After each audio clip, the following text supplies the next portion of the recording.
Foli ani waliɲuman dɔn o bɛ ka taa aw bɛɛ lajɛlen ni waati na an balima bamanankan mɛnnaw Mali kɔnɔ ani Mali kɔ kan an b'a jira aw la k'a fɔ nin bamanankan kunnafoni wagati selen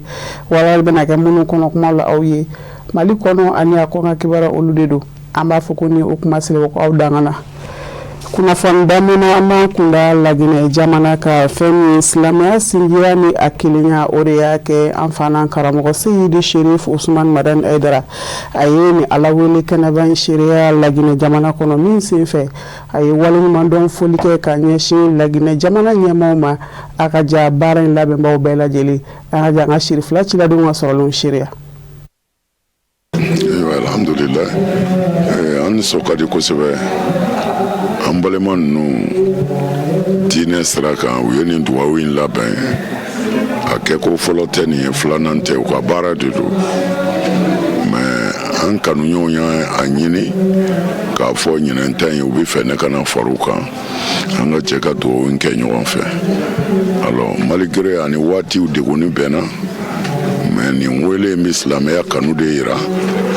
silamɛ bɛɛ ye kelenya a b'o de yira ayiwa silamɛya ye kelenya de u ye n wele o kelenya sira de kan depuis an nana fana alhamdulillah bonya ni bonya k'a daminɛ aéroport la fo ka na se an ka so kɔnɔ ani depuis an nana mɔgɔw ma se ka sigi mɔgɔw ma se ka jɔ vraiment o sara bɛ Ala de bolo minnu y'an wele nin baara in na an b'u fo k'u waleɲuman dɔn an bɛ dugawu k'u ye ka dugawu kɛ Laginɛ yɛrɛ Laginɛ Ala k'a lafiya Laginɛkaw Ala k'u bɛn alors an bɛ dugawu k'u ka faamaw ye ka dugawu kɛ a baarakɛɲɔgɔn ye ka dugawu kɛ an ka limamiw ye ka dugawu kɛ an ka wajulikɛlaw ye a dugawu kɛ Laginɛ ka den bɛɛ ye minnu bɛ Laginɛ ani minnu bɛ Laginɛ kɔfɛ an b'a ɲini Ala ka hɛrɛ k'u bɛɛ ye Ala ka bɛn don jamana in kɔnɔ Ala ka bɛn don jamana in kɔnɔ an tila k'a ɲini Ala fɛ k'an profiter an yɛrɛ ka jamana ka fara Laginɛ kan n'o ye Mali ye an b'a ɲini Ala fɛ Ala ka bɛɛ sabati ka tɔɔrɔ bɔ a bɛɛ kɔnɔ ka hɛrɛ don a bɛɛ kɔnɔ ka bɛɛ kan kɛ kelen ye lafiya Ala k'o dan bɛɛ ma Ala kira bonya kama sɔli ala rasul wasalim Ala ka do kelen ninnu bɛɛ lajɛlen minɛ hali bi an bɛ to Laginɛ jamana kɔnɔ an fa Seyidi Sherif Usman Madani Aidara a ka Laginɛ jamana taama in senfɛ a n'a ka taamadenw donna Kindiya min ni ka sanga ni yen dugu kabila kuntigi ale ka welew jaabili ye o de y'a kɛ a donna ye cogoya min na a ka se ka taa dugawu kɛ marabolo kofɔlen ye ciladenw ka sɔrɔla an ka jan o seereya. Mali Silamatonw ka fara ɲɔgɔn kan jɛkuluba Conseil islamique du Mali ma ɲɛma Mali Silama diinɛ ɲɛmaaw ka fara ɲɔgɔn kan jɛkuluba groupement des leaders spirituels musulmans du Mali ma ɲɛma silamɛya dɛmɛtɔ Ansaru ɲɛjɔyɔrɔ a Seyida Sherif Usman Madani Aidara ani Laginɛ Faba Konakiri silamɛw bɛna k'an bɛɛ da ɲɔgɔn ye ka sabu ka nango mɛn duwawu kalanba min na Sibiri juillet kalo tile 26 o kun jɛra hɛrɛ ani baden la ni serifi duwawu kɛrɛnkɛrɛnnen ye kɛnɛ min kun labɛnna coordination des califes et grands marabouts de Guinée fɛ n'o ye Laginɛ Konakiri a kalifaw n'a moribaw ka jɛkulu ye min denfaya kun bɛ Basse Guinée marabolo ɲɛmaaba bolo n'o ye kuntigi Gbe ye bani nisɔndiyalen bɔra Konakiri k'an bɛɛ da jatigiw ye ni ka sɔrɔ k'i kunda marabolo min ka sa o ye Kindiya ye Basse Guinée marabolo ɲɛmaaya so ka sanga ni kuntigi Gbe laadala ɲɛmaaba do o ka laɲini ye jangwa bɛ se ka dugawu kɛrɛnkɛrɛnnen kɛ sigiba dɔ senfɛ Basse Guinée marabolo den kelen kelen bɛɛ lajɛlen ye nɛgɛ ɲɛ 11 bane ni a taamaɲɔgɔnw bɔra Lambayi Kina Konakiri lakana tigilamaw bɛ k'u sɛnsɛn u tɛmɛna k'i minnu fɛ o dɔ ye Kɔbaya Wanindara Sokoniya Anta Tombola Dapomba Lansanaya Takui Lansanaya Barrage Kuntia kilomètre 36 Fatia Gomboya Firyadi Maneya Somaya Koyan Centreville Filira Kouria Bambuya ani Tabili.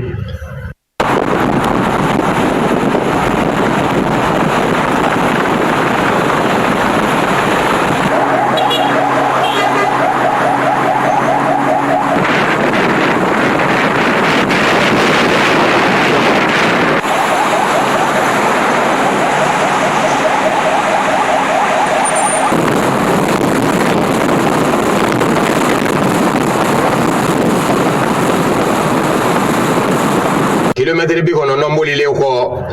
fola mawni labana ma ko ndigi Muhammadul Mustafa ne mane kisebe aye moden zanuma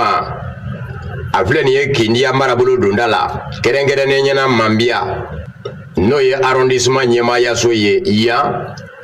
misiri kono dugudi umvara la nyonga dina nyema oni la dala nyema ukasirifika bismillah kwa tise katema unyine mo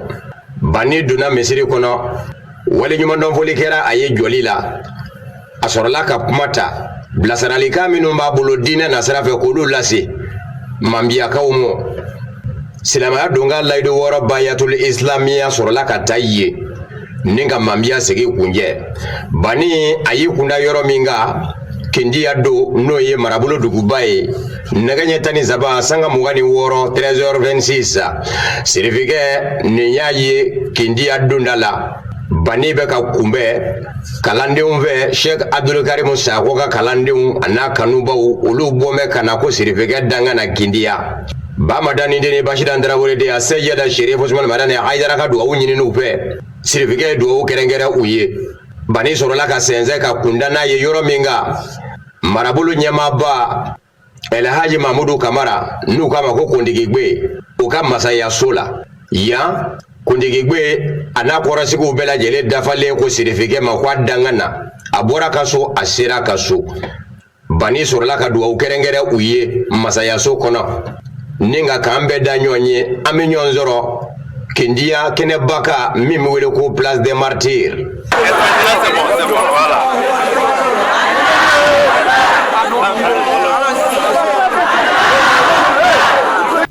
adone ko fe kindia kumbelu bela jelen ko fe do kalankene ba o sigira en chugamna beni kirinya katase marabulu nyata yere kunyo biseka sabati chugamna akane shirera marabulu ma chama fe anga janga chila donga solo shire anyo fe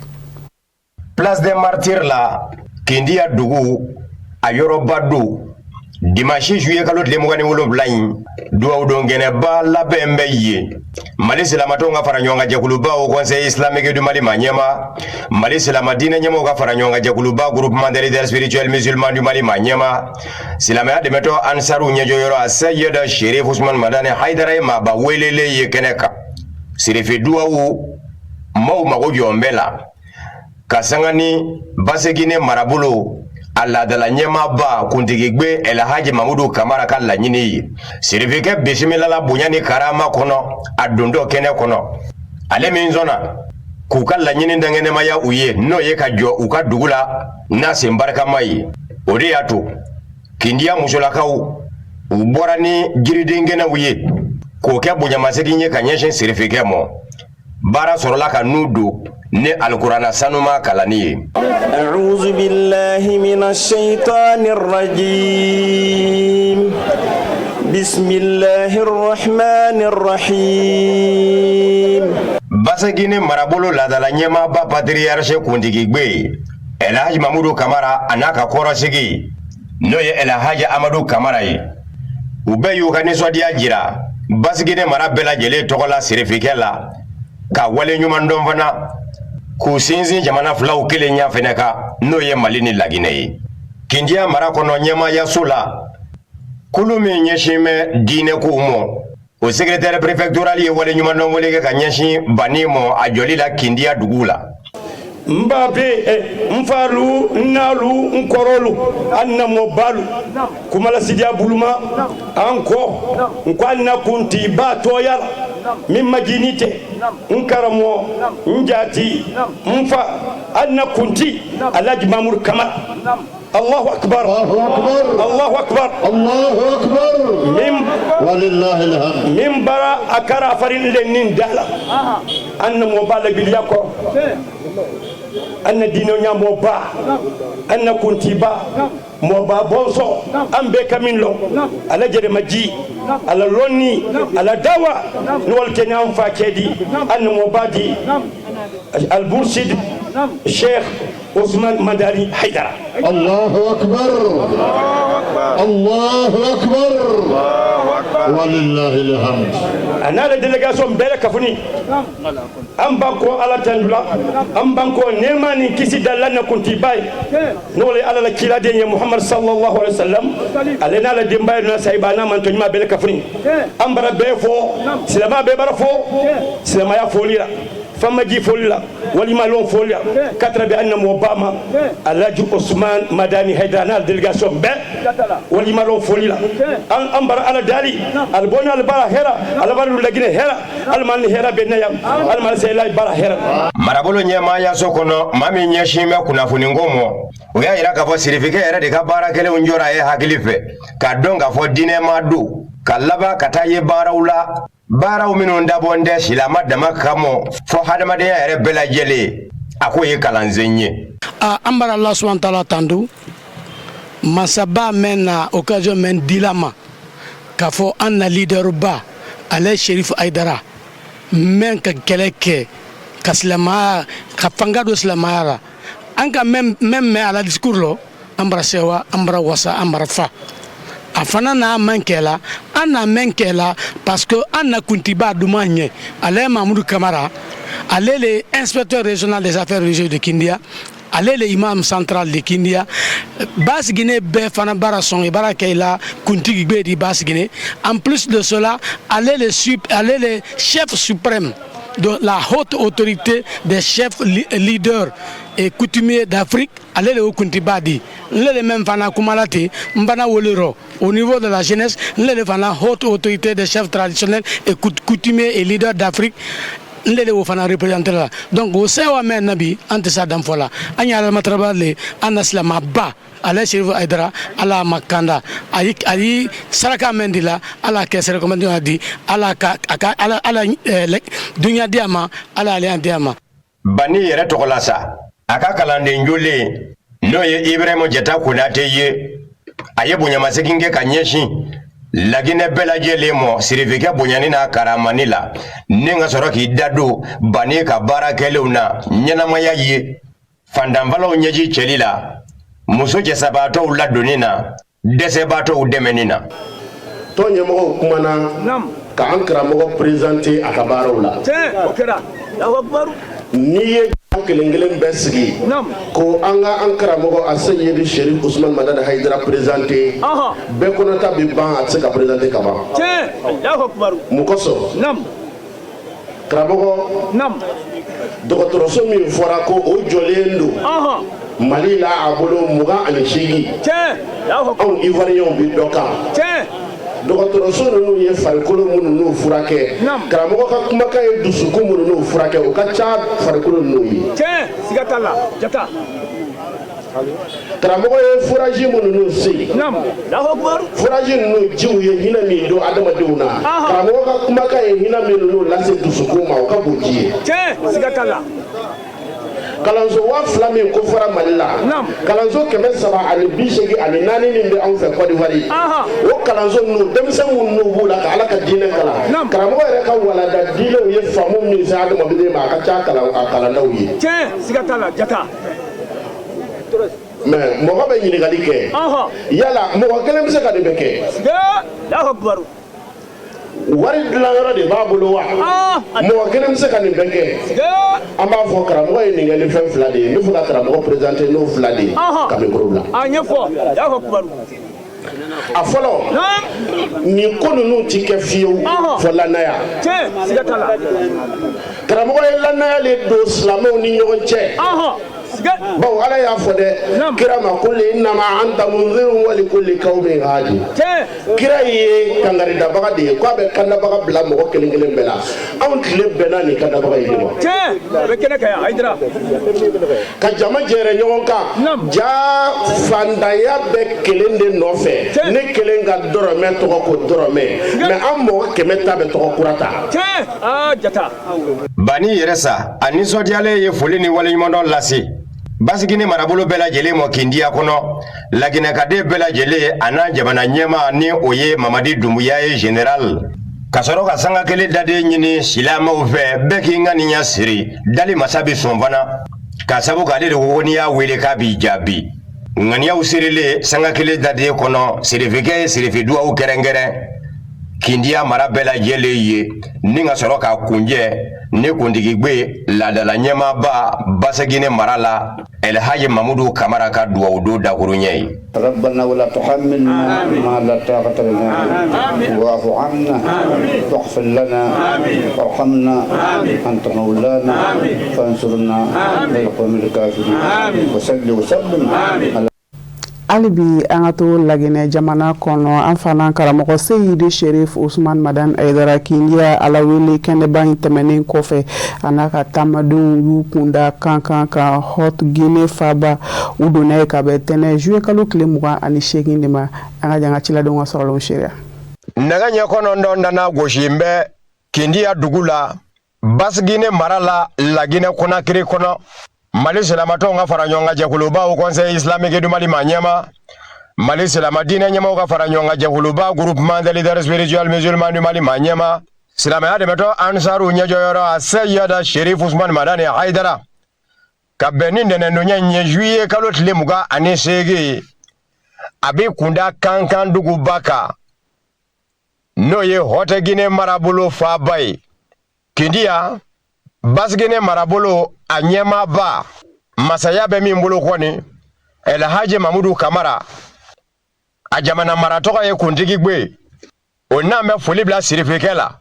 ka wale ɲuman dɔn a sɔnni min kɛra ka n'i sen jɔ a ka dugu la Basegine mara la ka duwawu don kɛ dugudenw ye o wale ɲuman dɔn foli kɛra a fɛ ni ka sɔrɔ k'an bɛɛ da banni ye dali masa ka ɲumansegi so lakana tigilamaw sɔrɔla ka sirifikɛ sɛnsɛn ka bɔ jabala da fɛ ni ka kankan sira minɛ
kilometri 170 bolilen kɔ fɔlɔmaw ni labanamaw kuntigi Muhammadul Mustafa nema ni kisi bɛ a ye mɔdenzanuma a Seyida Sherif Usman Madani Haidara a ye Mamu marabolo lasɔrɔ Mamu dugu yɛrɛ kɛrɛnkɛrɛnnen ɲɛna ka bɛn ni nɛgɛ ɲɛ 11 sanga 30 ye 11h30 lakana tigilamaw fɛnɛ bɛ ka ɲɔgɔn falen ka bɔ Kindiya ka na se Mamu mara la olu ye taamadenw latɛmɛ Mamu lakana tigilamaw ka bolo kan Mamu gaw fɛnɛ ka banni na taamaɲɔgɔn zɛnzɛ ka na se fɔ Dabola ya silamɛya dɛmɛtɔ Ansaru n'u kanubaw Dabola dugu donda la u n'an bɛ sirifikɛ makɔnɔ Bamadani de ni Baasi Dan Tarawele de a Seyida Sherif Usman Madani Haidara kun bɔlen nisɔndiya ni farifoni kun don sirifikɛ sɔrɔla ka sɛnsɛn ni ka se n'a ye Dabola bisimilali kɛnɛ kan yan dugu ma ɲɛmaw laadala ɲɛmaw diinɛ ɲɛmaw jamana tɔgɔla nɔnabila kɛrɛnkɛrɛnnen ɲɛna Baba Kumanda Monsieur le Préfet nin bɛɛ lajɛlen ye sirifikɛ bisimila foliw ni waleɲumandɔw kɛlen Dabola Baba Kumanda n'o ye colonel Mohamed Ɲangi ye a ye kuma ta ka jara sirifikɛ la k'a dangana a ka so Mali ni Laginɛ sirakɔrɔ don min b'u bɛɛ jamana filaw tu tigɛbaw Ahmed Sékou Touré Laginɛ Conakry Modibo Keita Mali ninnu jɛra badenya la sinjinya la kelenya la jamana filaw ni ɲɔgɔn cɛ wa o kelen de don Laginɛ tɛ don jamana si fɛ janfa la Mali jamana kama o de y'a to kuma min na ni bɔru ko gwɛlɛyara General Mamadi Doumbouya sina ka hakilina ta k'a fɔ mina mara yɔrɔ min kan ka ye danganda la ni jamanaw mina bi bisimila a kɔnɔ Mali ka mina bila yɔrɔ bi sin ka kɛ Mali halala ye ten ko bɛɛ lajɛlen bi kelenya de ko fɔ jamana filaw do i n'a fɔ fogo filaw farisogo kelen kɔnɔ Bamada ni Bashir Tarawele de a seyara Sheriff Ousmane Madani Haidara wale ɲuman dɔnbɔli kɛ ka ɲɛsin Lagina Konakiri ma ɲɛmaw bɛɛ lajɛlen la kɛrɛnkɛrɛnnen ɲɛna General Mamadi Doumbouya ni ka dugawu don kɛ Dabola marabolo ɲɛ t'a la Monsieur le Préfet Baba Commandant Colonel Mohamed Nyanga a n'a ka duguden bɛɛ lajɛlen ka ɲɔgɔn kan fɔ a y'o dugawu kɛrɛnkɛrɛn u ye. Assalamu alaikum wa rahmatullahi ta'ala wa barakatuh. Alhamdulillah. Je dois parler bien en français, mais comme vous savez que dans le français là, ça me manque beaucoup de mots. Alors je vais faire ça en bambara s'il vous plaît. Merci beaucoup. Ola ami jama fo. Alors ambanga fama fo. Anga mogoba minu yu ka bara bla. Alors kana fara anka. Ambi dugutigi fo. Et puis ambi président de la République fo ya. Nous sommes généraliers. Depuis un an à la Guinée, à Sorassou Dama, à Polisou Dama, am ta yoro u ban la kolosi. An b'a fo ka dugawu kɛ la Guinée yɛrɛ ye Ala ka hɛrɛ don la Guinée. K'a ɲini Ala fɛ tɔɔrɔ o tɔɔrɔ Ala ka bɛɛ ɲɔni ka bɔ. La Guinée ka denw k'u bɛɛ bɛn kelen ma Ala k'o kɛ. Jamana in Ala k'a kisi. An fana an ka jamana bɛɛ Ala k'u kɔlɔsi. Ala ka hɛrɛ don a bɛɛ kɔnɔ. Ala ka Afrique bɛɛ kɔlɔsi. K'a bɛɛ kɛ an sago ye. Vraiment an nisɔndiyara an balima Guinéens fɛ. An taara yɔrɔ yɔrɔ u y'an bonya u y'an kunbɛn ni karama ye u y'an kunbɛn ni bonya ye. U sara bɛ Ala de bolo. Comme an karamɔgɔ bɔra ka kuma an nana Grand Marabout ninnu de ka invitation na ani an karamɔgɔ fana n'o ye Mahamudu Kamara ye. Alors olu de y'a invité ka bɔ Mali la ko an ka n'u dɛmɛ u ye dugawu kalan jamana ye pour que a dafali ka kɛ an ɲɛna an nana fara u kan o dugawu kalan de la. O la an y'a kanu ka tɛmɛ nin sira in fɛ pour an balima minnu bɛ duguma sira fɛ an n'u ka se ka ɲɔgɔn ye comme ne nana avion fɛ mais n ko n bɛ taga goudron fɛ pour que n ka mɔgɔw ye u ka ɲɛ an ka dugawu kɛ ɲɔgɔn ye. Vraiment an nisɔndiyara fo ka se a dan na foyi t'an bolo dugawu kɔ aw minnu y'a ka baara bila ka na kɛnɛ in kan Ala ka hɛrɛ k'aw bɛɛ ye Ala k'an bɛɛ laban ɲɛ Ala k'an sago di an ma. Bani sɔrɔla ka kankan sira ta ni an datɔ ye Hɔtɛ Guinée marabolo ɲɛmaayaso kɔnɔ a faaba la kɔni Bamada ni de ni Bashir Tarawele de a sejada Sheriff Ousmane Madani Haidara n'a taama ɲɔgɔn dun na kankan ka bɛn ni nɛgɛ ɲɛ 17 sanga 40 ani sanga 5 yan kankan kanw bɔn bɛ silamɛya dɛmɛtɔ ansaru n'u kanubaw kana sirifikɛ kunbɛ bonya ni karama kɔnɔ ka sɛnsɛn ka don n'a ye dugu rɔ bisimilalikɛnɛ labɛn bɛ Bani yɛrɛ ka so n'o ye Ala ma hinɛna kankan seguba Haidara ka denbaya ye se kɛra ni sirifikɛ ye a ka denbaya la a balimaw y'a bisimila kɛrɛnkɛrɛnnen ɲɛna El Hadji Mori Wulen Sherifu Haidara n'o bɛ wolo ka bi Haidara la kankan badenya foliw sinjiya foliw kelenya foliw o tɛmɛna Sherifuw ni ɲɔgɔn cɛ ye ni ka sɔrɔ k'a ɲini tamaninkaw den fɛ Segu jamana ka Barawele cercle la a ka dugawu kɛ Sirifila kɔnɔ Bani kanubaw maa si t'a fɛ nin ka fɔ i kɔ bɛɛ b'a fɛ i ɲɛ ka da Ala kɛra nɔɔrɔ kan a sejada Sheriff Ousmane Madani Haidara Bani kɛlen ka dugawu kɛ Sirifilakaw farala ɲɔgɔn kan ka laseli kɛ k'a fɔ kankan bɛɛ lajɛlen welen bɛ wajuli kɛnɛba la min bɛ kɛ tarata ka dugu jɛ araba la juillet kalo tile 29 salbatomba la Koreale kina kanga min ladunka rahmatan innaka antal wahhab subhana rabbika rabbil izzati amma yasifuna wa salamun ala mursalin. an bɛ dugawu kɛ Zamzam ni a ka taamadenw bɛɛ lajɛlen fɛn min ye ɲuman ta ɲuman segin ye k'a fɔ an fa ye ko di courage ko tubabukan a taabolo ka ɲi an bɛ segin ka na faso Maliba kɔnɔ groupe Banina bɔnna kanubagaw a jɛkulu bisimilara an karamɔgɔ fɛ Seyidi Sherif Ahmed Tidiane Aidara Sherifula duba kɔnɔ ka bɛn ntɛnɛn juin kalo tile 28 ma bɔɲɛ kun de kana dugawu kɛ a ye ka sanga ni a ka sotigi muso kura doni Sherifula Jabaramuso tɔgɔla Samayira Sanogo Penda Kone Sama Traoré an ka jango sera ɲɔgɔn fɛ.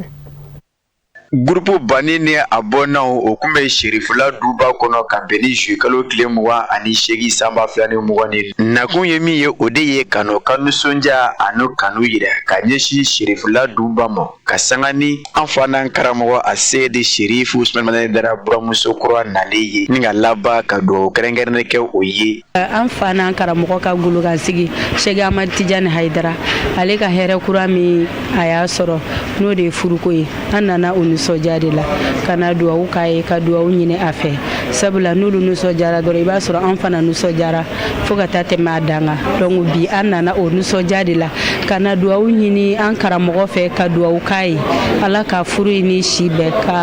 ka kɛ sima fila ka furu ye ala ka den barikama d'u ma. Ka fara Bamako taw kan ni sigi in baaraw kɛra sababu ka groupe Banini a bɔnnaw o tɔndenw bɔ Mali jamana fan caman fɛ a ka ja Mali jamana dancɛw kɔfɛ o kɛtɔ ka kuma fɔlen o ni ɲɔgɔn cɛ o bɛɛ lajɛlen y'o kantuɲa ni karama yira. Banini a bɔnnaw Serson Marane Haidara ka denbaya tɔgɔla groupe minnu bɛ o farala ɲɔgɔn kan ka groupe kelen créer ko Banini a bɔnnaw o y'anw kɛ a président d'honneur ye donc ko bonyamasegi foli bɛ bi an nana ka bɛn o ma donc an nakunba ye ka na kɔɲɔ yɛrɛ kuncɛ karamɔgɔ ye an bila sira ɲuman kan o ye tiɲɛ mais karamɔgɔ den ninnu karamɔgɔ ka denbaya cɛman musoman ne ma dan ye olu la e mɔgɔ o mɔgɔ y'u kanubaga ye walima u jɛɲɔgɔn n'i ka kunko wulila olu yɛrɛ bɛ min kɛ e tɛ se k'a kɛ. A yera a balimakɛ kɛrɛfɛ ka sanga ni nin kɛnɛba in sigili ye Seyida Siranto Diti Mama Usmane Aidara a ye nin hakilina ye tare ni ka laban ka groupe Banini a bɔnnaw tɔndenw su ka kɛ ɲɔgɔn minɛ ani kanu kan. Vraiment an bɛ aw fo a ye kuma caman bɔ an da la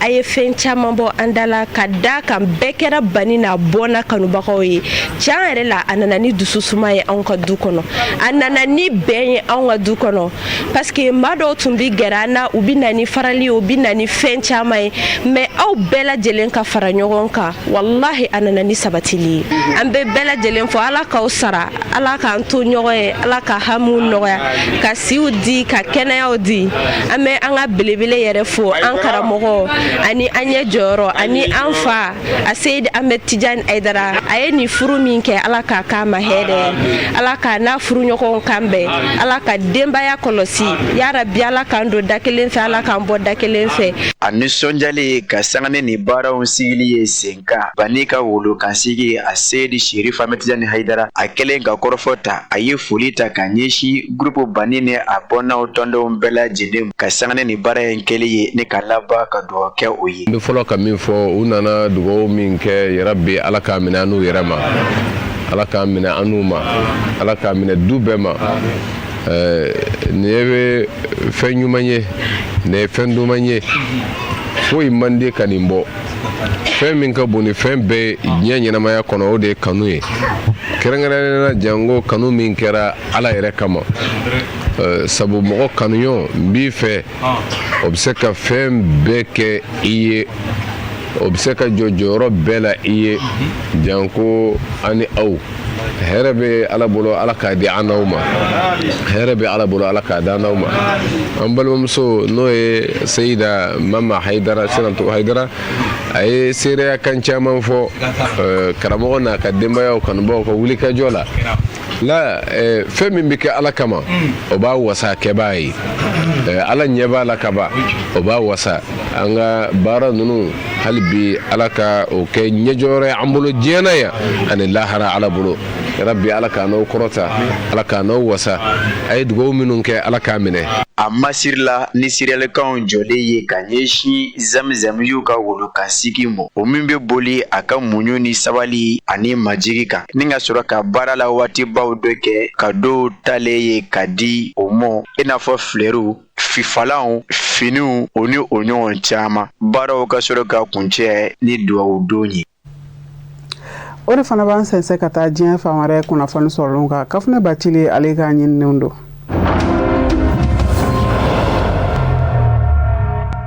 Senegal jamana kono kiri jalatigɛbagaw ye sɛgɛsɛgɛli baara dɔ nun don kɛrɛnkɛrɛnnenya la ka ɲɛsin politiki ko manga ma min ye Senegal jamana yuguyugu ka ta san 2021 na ka taa se san 2024 ma kiri ko sɛgɛsɛgɛli baara in senfɛ a yirala k'a fɔ politiki ko manga wulila Senegal jamana kɔnɔ min kɛra sababu ye ka na ni degun camanw ye n'a kun bɛ ɲini ka na jamana yɛrɛ sigi a sen sanbara kɔnɔ waleya cɛjugu caman kɛra kalo gɛlɛyaw kɛra niw bɔnna kɔnɔnɔ juguyaw ni dansago waleyaw ani binganiw adamadenya yɛrɛ buruja waleyaw kɛra kosɛbɛ sɛgɛsɛgɛli a enquête gafe be kiriko ministre yɛrɛ de ka bolo kan Ousmane Diagne ale de fana labana ka kalifa procureur général la walasa sɛgɛsɛgɛli baaraw ka se ka nundu dossier bilalen ka taa procureur de la république ka bolo kan Sénégal duguba la Dakar Ibrahima Ndoye baara kalifara ale de la a ka se ka sɛgɛsɛgɛliw ni ɲininiw kɛ politiki ko manga in gɛlɛyaw kun kan baara kɔni bɛ ka taa taabolo ɲuman na hali n'o y'a sɔrɔ loi d'amnistie sariya min ni o wotera jamana ɲɛmaa Macky Sall ka fangaw la o tun b'a la ka sɛgɛsɛgɛli in baaraw lasumaya nka don ka jan a sebali tɛ politiki ko mankan min wulila san 2021 ka taa se san 2024 ma ni y'a sɛgɛsɛgɛliw foroba nun donnen ye. Kongo RDC jamana kono wulika jɔ min ni a taara ka chrétienya so église sɛgɛrɛ jamana kɔrɔyan fanfɛla fɛ ka digi tilebi kan n'a kɛra sababu ye ka maa camanw ni daji ka camanw jogi cɛw ni musow ani denmisɛnw na bamagaci jɛkulu État islamique olu y'u kana bɔ k'a fɔ olu de nɔ ye ni janfa in ye ka ni wulika jɔ in ta ka ɲɛsin chrétienya so ma bamagaci jɛkulu État islamique a ye ni kunnafoni in di Instagram bɔlɔlɔ sira kan ka bɛn ntɛnɛ ma wulika jɔ in kɛra dugu min na ni o ye komanda ye dugu ɲɛmɔgɔw y'a jira k'a fɔ mamurutilen jɛkulu minnu ni u bɛ État islamique bamagaci jɛkulu ka dɛmɛ sɔrɔ k'olu de nɔ kɛra ni wulika jɔ cɛjugu in ye wulika jɔ in yɛrɛ sababu la maa 38 olu de nin tora ka bɛn kari tɛmɛnen ma bamagaciw kɛlen kɔfɛ ka wulika jɔ ta ka chrétienya église ba sɛgɛrɛ komanda dugu kɔnɔna na an bɛ don min na i n'a fɔ komi bi jate min dara wulika jɔ in senfɛ mɔgɔ sata hakɛya kɛra maa 43 ye muso ye 19 ye cɛlamɔgɔ ye 15 ye denmisɛnnin fitinin o ye 9 ye o jaabi bɔra ka bin diɲɛ seleke naani tɔma Nations Unies ka basigili jɛkulu fɛ min bɛ Congo RDC jamana kɔnɔ MONUSCO.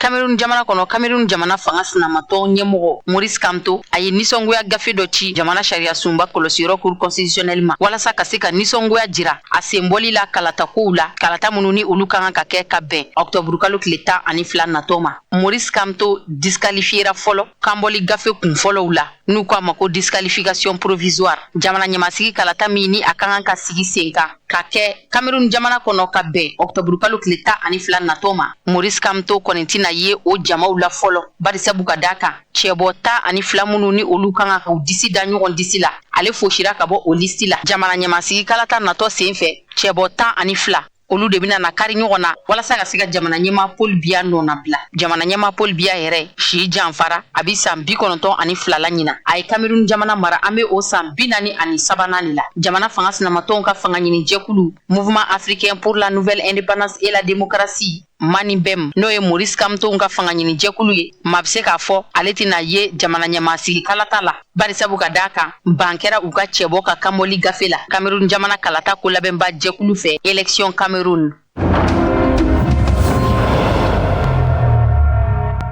Nigeria jamana kono kɛrɛnkɛrɛnnenya la Zamfara mara la bamaganciw kun ka wuli ka jɔ dɔ senfɛ u ye maa 37 tigɛ ka tunu ni u ye u kun y'a laɲini musaka dɔ ka bila u kun kɔrɔ walasa k'o kɛ maa minɛnen ninnu labilali sara ye u labana ka tilala ka o maa 37 bɛɛ lajɛlen faga hali n'o y'a sɔrɔ u tun ye nafolo dɔ ɲini maa minɛlenw kunkɔrɔ nafolo ka di u ka u labila nafolo dilen kɔfɛ ni o ye rançon ye maa minɛlenw kunkɔrɔ o taara se fo dolari wari 30 la nka bɛra ta u labana k'u faga tuguni Zamfara mara la ka taa ni Nigeria kɔrɔyan fanfɛla ye sanga sigilen do yen dugu na lamini na dugudenw ka fɔla minnu si ma ban bamaganciw ye maa minnu tigɛ ka tunu ni u ye k'a bɛ taa se maa 33 la février kalo tɛmɛnen u kɛlen kɔfɛ ka jamana kɔnɔden ninnu minɛ k'u tigɛ ka tunu ni u ye u tun y'a laɲini wari dɔ ka sara u kunkɔrɔ walasa u bɛ se ka labila ka fiɲɛbɔda di u ma o wari de kun ye dolari wari ba 30 kɔ in o saralen kɔfɛ dugudenw yɛrɛ fɛ u labana ka janfa do kow la maa minnu tigɛlen kun bɛ u bolo u tilala k'u bɛɛ faga banbaganciw ka maa tigɛlen ninnu ka tunu ni u ye a sɛbɛntiyara maa caman fɛ k'a fɔ u tɛ ɲina tuguni barisabu ka daa kan ko banbaganci ninnu ye u faga.